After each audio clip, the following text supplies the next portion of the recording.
I'm Dr. David Barold, and on this channel we cover ECG basics and how to avoid common diagnostic ECG errors. This is part one of a two-part series where you will learn the following. 1. What is sinus rhythm? 2. How do you identify sinus rhythm on the ECG? 3. Common misconceptions about sinus rhythm. The normal rhythm of the heart originates in the sinoatrial node, or SA node, situated in the upper right atrium. An impulse generated from the sinus node normally spreads throughout the atria to the atrioventricular, or AV node, and then throughout the ventricles, producing three distinct waveforms on the ECG. The P wave represents electrical activation of the atria, the QRS, which represents electrical activation of the ventricles, and the T wave, which represents recovery or repolarization of the ventricles. Sinus rhythm is a term used to describe atrial activation by an impulse traveling from the SA node to the AV node. Because the SA node does not produce sufficient voltage to produce a deflection on the surface ECG, its behavior is inferred from the appearance of the P wave. When electrical activation or a depolarization wave goes toward a recording electrode, a positive deflection results, and when it goes away from the recording electrode, a negative deflection results. Upright or positive P waves are recorded from an electrode placed on the bottom left side of the heart. Why? Because the normal superior to inferior activation of the atria heads right towards this electrode. Negative or inverted P waves are recorded from an electrode on the top right of the heart. Why? Because the normal superior to inferior activation of the atria is going in the opposite direction of this electrode. These leads happen to be called lead 2 at the bottom and lead AVR at the top. It is often stated that the atrial rate is regular in sinus rhythm. However, slight variation in the rate can occur, a situation referred to as sinus arrhythmia. This is a normal phenomenon related to respiration. Here is an example of sinus arrhythmia. You can see slight irregularity of the sinus rhythm.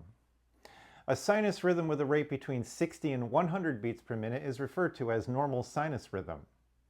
If the sinus rate is slower than 60 beats per minute, there is sinus bradycardia. If the sinus rate is faster than 100 beats per minute, there is sinus tachycardia. It is often stated that sinus rhythm is regular and there must be a one-to-one relationship between the P waves and the normal QRS complexes. However, the presence of sinus rhythm does not literally mean that the entire ECG is normal. It just means that the atrial activation alone is normal. For example, the one-to-one relationship between the P wave and the QRS complex may not exist, as in this example. Here we see marked irregularity of the rhythm. Some of the P waves are not followed by a QRS complex. Sinus rhythm is present because the P waves are upright in this lead 2 rhythm strip. As you can see, sinus rhythm can be present even though the one-to-one relationship between the P wave and the QRS complex is not constant. Or the configuration of the QRS complex may be abnormal, again in the presence of normal atrial activation as seen here.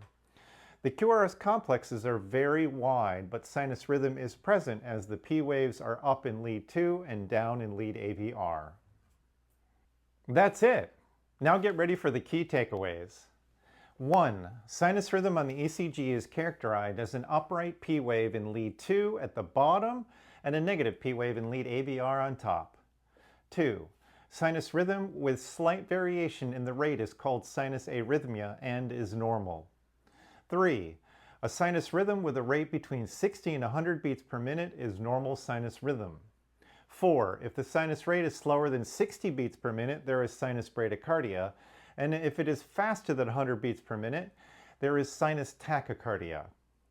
5. The presence of sinus rhythm does not necessarily mean that the entire ECG is normal.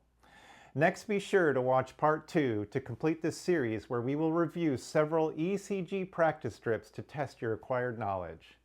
Drop a question or comment below and be sure to subscribe and click the bell icon to be notified of my next video release.